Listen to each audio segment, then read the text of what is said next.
Hello, Mark. This is Sylvia, and my student number is 28, and I'm sophomore at NCUE. Now I'm going to read a transcript of the speech. Jimmy Wales, The Birth of Wikipedia. In 1962, Charles Van Doren, who was later a senior editor of Britannica, said the ideal encyclopedia should be radical. It should stop being safe. But if you know anything about the history of Britannica since 1962, it was anything but radical. Still a very completely safe, stodgy type of encyclopedia. Wikipedia, on the other hand, begins with a very radical idea, and that's for all of us to imagine a world in which every single person on the planet is given free access to the sun of all human knowledge. And that's what we are doing. So Wikipedia, you just saw a little demonstration of it. It's a freely licensed encyclopedia. It's written by thousands of volunteers all over the world in many, many languages. It's written using wiki software, which is the type of software he just demonstrated. So anyone can quickly edit and save, and it goes live on the internet immediately. And everything about Wikipedia is managed by virtually and all volunteer staff. So when Yokai is talking about new method of organization, he's exactly describing Wikipedia. And what I'm going to do today is tell you a little bit more about how it really works on the inside. So Wikipedia is owned by the Wikimedia Foundation, which I founded, a non-profit organization. And our goal, the core end of the Wikimedia Foundation, is to get a free encyclopedia to every single person on the planet. And so, if you think about what that means, it means a lot more than just building a cool website. We are really interested in all the issues of the digital divide, poverty worldwide, empowering people everywhere to have the information that they need to make good decisions. And so we are going to have to do a lot of work that goes beyond just the internet. And so that's a big part of why we've chosen a free licensing model, because that empowers local entrepreneurs or anyone who wants to. They can take our contents and do anything they like with it. You can copy it, redistribute it, and you can do it commercially or non-commercially. So there's a lot of opportunities that are going to arise around Wikipedia all over the world. We are funded by donations from the public, and one of the more interesting things about that is how little money it actually takes to run Wikipedia. So Yokai shows you the graph of what the cost of printing press was, and I'm going to tell you what the cost of Wikipedia is. But first, I'll show you how big it is. So we've got over 600,000 articles in English. We've got 2 million total articles across many, many different languages. The biggest languages are German, Japanese, French. All the Western European languages are quite big. But only around 1/3 of all of our traffic to our web clusters to the English Wikipedia, which is surprising to a lot of people. A lot of people think in a very English-centric way on the internet, but for us, we are truly global. We are in many, many languages. How popular we've gotten to be. We are top 50 websites, and we are more popular than the New York Times. So this is where we get to Yokai's discussion. Let's show the growth of Wikipedia with the blue line there. And this is the New York Times over there. And what's interesting about this is the New York Times website is a huge, enormous corporate operation with I have no idea how many hundreds of employees.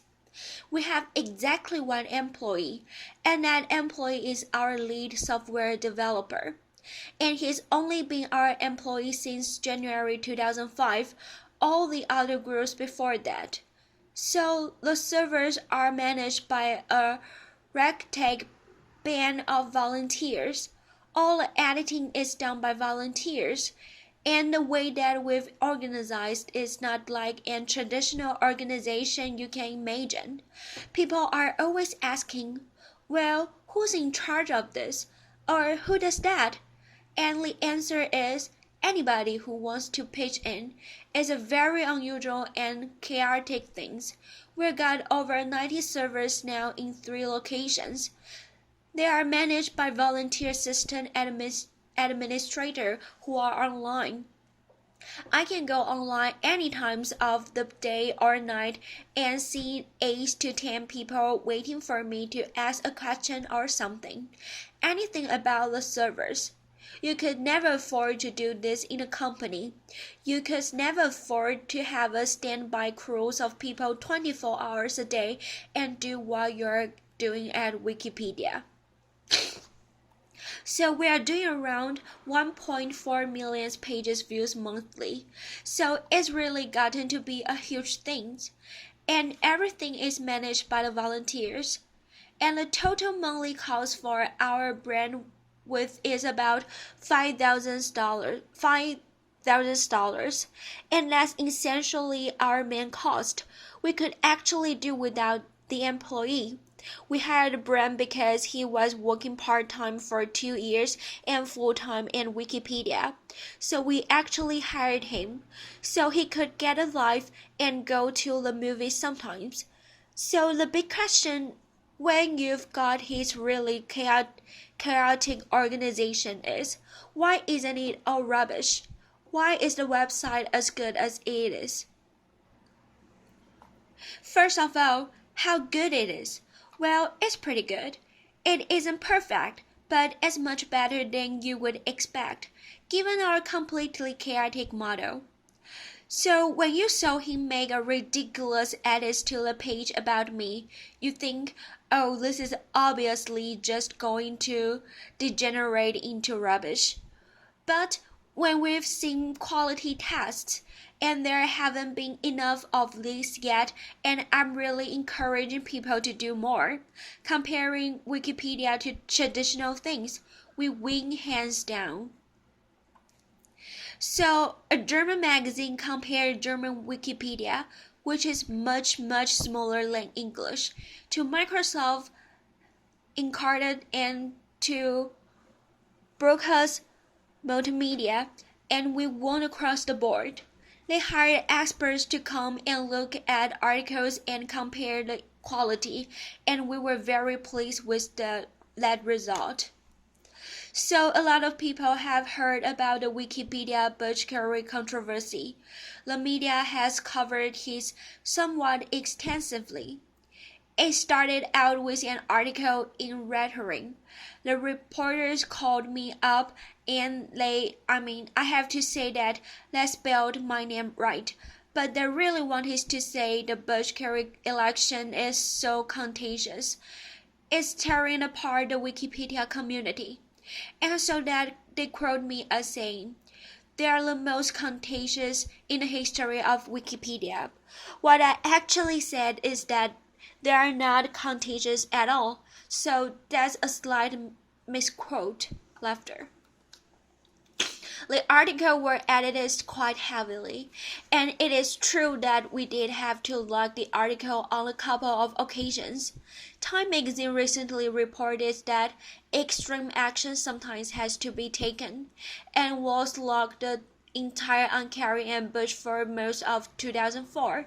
This came after I told the reporter that we had to log it for, occasionally a little bit here and there. And the truth in general is that the kinds of controversies that you would probably think we have within the Wikipedia community are not really controversies at all. Articles on controversial topics are added a lot, but they don't cause much controversy within the community. And the reason for this is that most people understand the need for neutrality. The real struggle is that between the right and the left. That's what most people assume. But it's between the party of the thoughtful and the party of the jerks. And no side of the political spectrum has a monopoly on either of these qualities. The actual truth about the specific Bushkari incidents is that the Bushkari articles were logged less than 1% of the time in 2004, and it wasn't because they were continuously, it was just because there was routine vandalism, which happens to sometimes even on stage.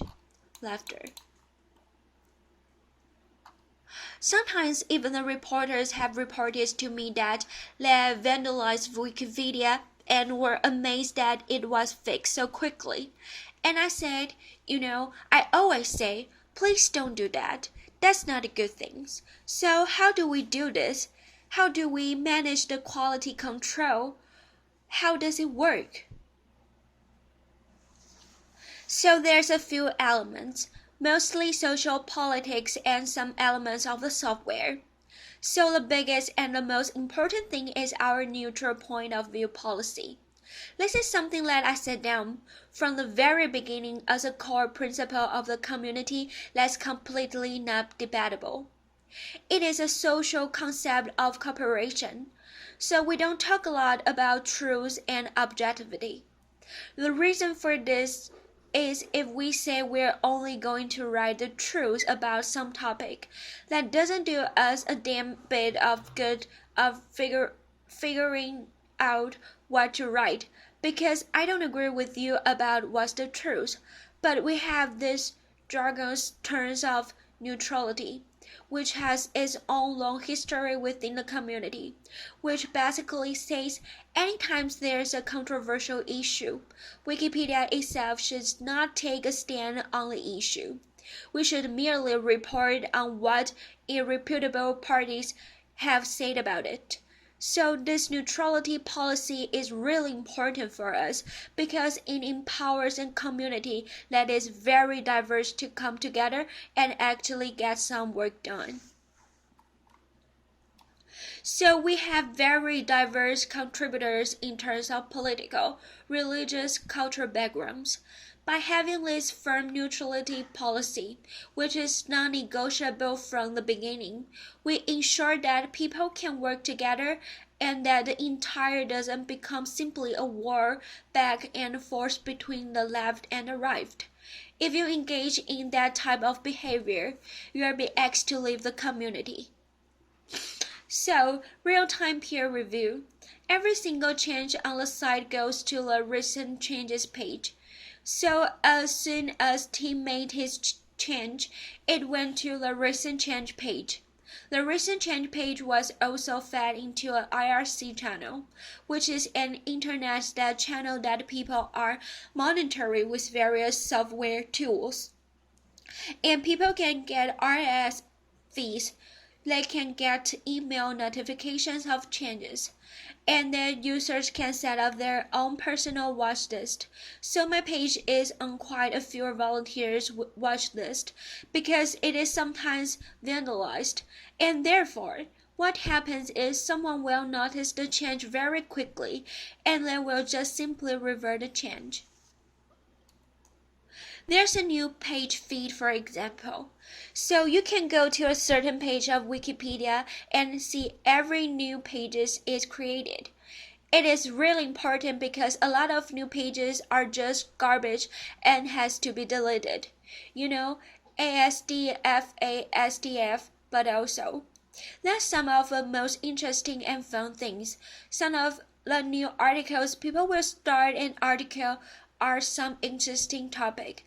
Other people will find that intriguing and jump in and help and make it much better.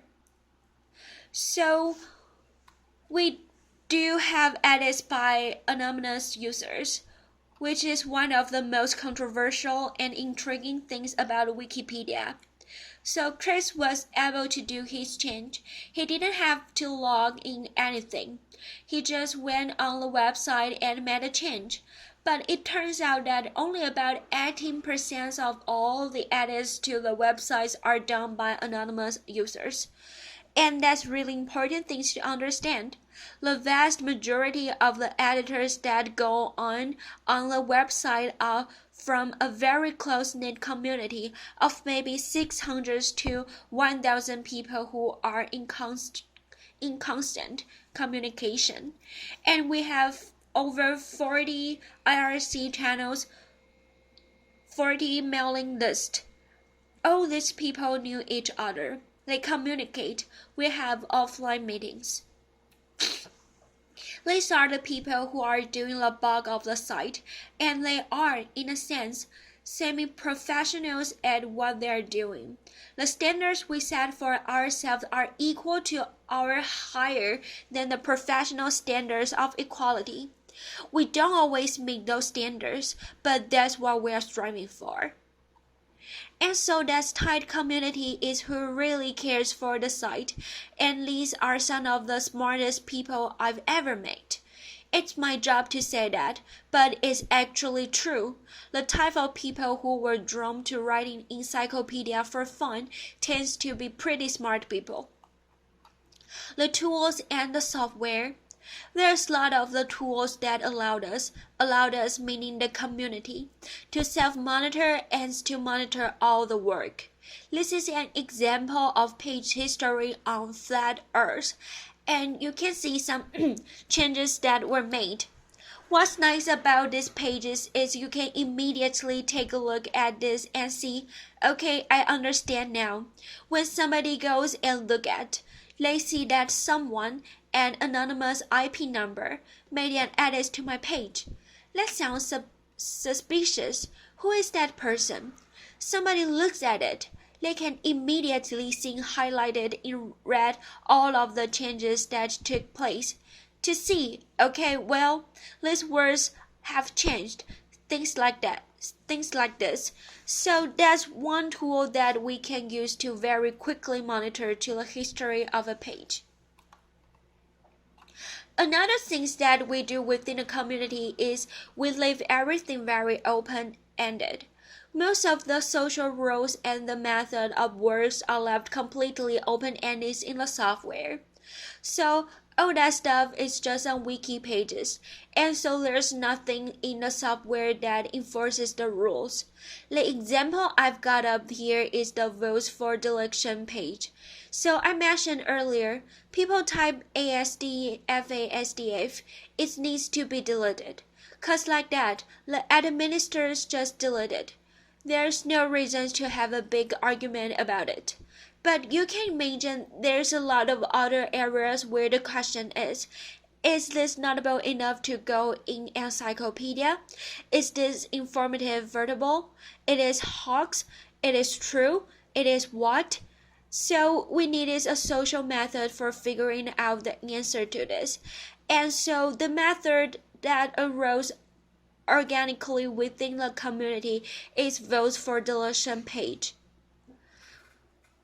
And in the particular example we have here is film Twisted Issues.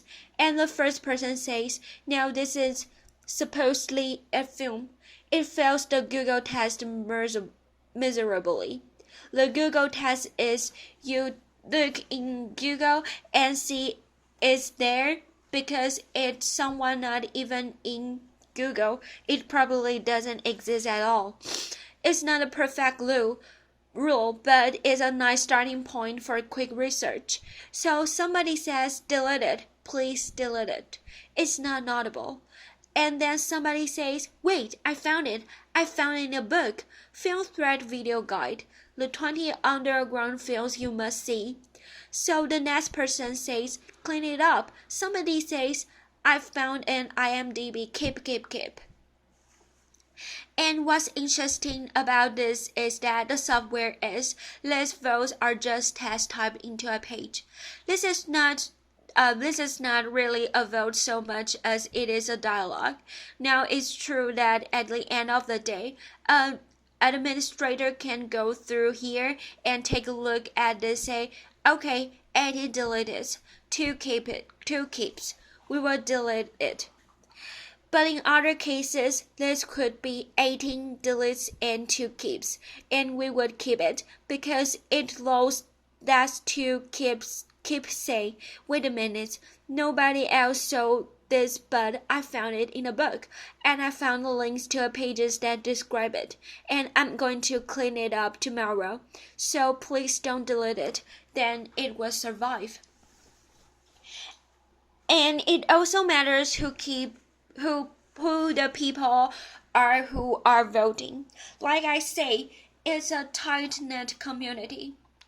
Down here at the bottom, Keep Real Movie Rick is a very famous Wikipedia who does an enormous amount of work within vandalism, huggers, and voters for deletion. His voice carries a lot of weight within the community because he knows what he's doing. So how is all this governed? People really want to know about administrators, things like that. So the Wikipedia governance model, the governance of the community, is a very confusing but workable mix of consensus, meaning we try not to vote on the contents of articles because the majority view is not necessarily neutral. Some amount of democracy of the administrators. These are the people who have the ability to delete pages. That doesn't mean that they have the right to delete pages. They still have to follow all the rules, but they are elected by the community. Sometimes people, random trolls on the internet, like to accuse me of handpicking the administrators to bias to the contrast of the encyclopedia. I always laugh at this because I have no idea how they're elected actually. There's a certain amount of aristocracy. You got a hint of that when I mentioned, like Rick's voice would carry a lot of more weight than someone who don't know. I give this talk sometimes with Angela, who was just re-elected to the board from the community, to the board of the foundation with more than twice the votes of the person who didn't make it. And I always embarrass her because I say, well, Angela, for example, could get away with doing absolutely anything within Wikipedia because she's so admired and so powerful. But the irony is, of course, that Angela can do this because she's the one person who would ever break any rules of Wikipedia. And I also like to say she's the only person who actually knows all the rules of Wikipedia. So, and then there's a monarchy, and that's my role on the community, so laughter. I was describing this in Berlin once, and the next day in the newspaper the headline said, I'm the Queen of England, laughter. And that's not exactly what I said, but laughter. The point is my role in the community, within the free software world. There's been a long-standing traditions of the benevolent dictator model. So if you look at most of the major free software projects, they have one single person in charge who everyone agrees is the benevolent dictator. Well, I don't like the term benevolent dictator, and I don't think that is my job or my roles in a world of ideas to be the dictator of the future of all human knowledge complied by the world. It just isn't appropriate. But there is a need still for a certain amount of monarchy, a certain amount of. Sometimes we have to make a decision and we don't want to get bogged down too heavily in formal decision-making processes. So, as an example of how this can be important, we recently had a situation where a neo-Nazi website discovered Wikipedia, and they said, oh, well, this is horrible, this Jewish conspiracy of the website, and we are going to get certain articles deleted that we don't like. and we see that have a voting process. So we are going to send. We have 40,000 members, and we are going to send them over, and they are all going to vote and get these pages deleted. Well, they managed to get 80 people to show up. That's neo-Nazi math for you. They always think they've got 40,000 members when they've got 18, but they are managed to get 18 people to come and vote in a fairly absurd way to delete a perfectly valid article. Of course, the vote ended up being about 85 to 18, so there was no real danger to our democratic processes. On the other hand, people said, but what are we going to do? I mean, this could be happen. What if some group gets really seriously organized and comes in and want to vote? Then I said, well, fuck it. We will just change the rules. That's my job in the community, to say we won't allow our openness and freedom to undermine the quality of the content. And so, as long as people trust me in my role, then that's a valid place for me. Of course, because of the free listening, if I do a bad job, the volunteers are more than happy to take and leave. I can't tell anyone what to do. So the point here is that to understand how Wikipedia works, it's important to understand that our wiki model is the way we work, but we are not a fanatical web anarchist. In fact, we are very flexible about the social methodology, because ultimately the passion of the community is for the equality of the work, not necessarily for the process that we use to generate it. Thank you. Applause. Ben Sanders. Yeah, hi, Ben Sanders, Jimmy. You mentioned impartially being a key to Wikipedia's success. It strikes me that much of the textbooks that are used to educate our children are inherently based. Have you found Wikipedia being used by teachers, and how do you see Wikipedia changes education? Jimmy Walls. Yeah, so a lot of teachers are beginning to use Wikipedia. There's a media storyline about Wikipedia, which I think is false. It built on the storyline of bloggers versus newspapers. And the storyline is, there's a crazy thing, Wikipedia, but academics hate it and the teachers hate it, and that turned out to be not true.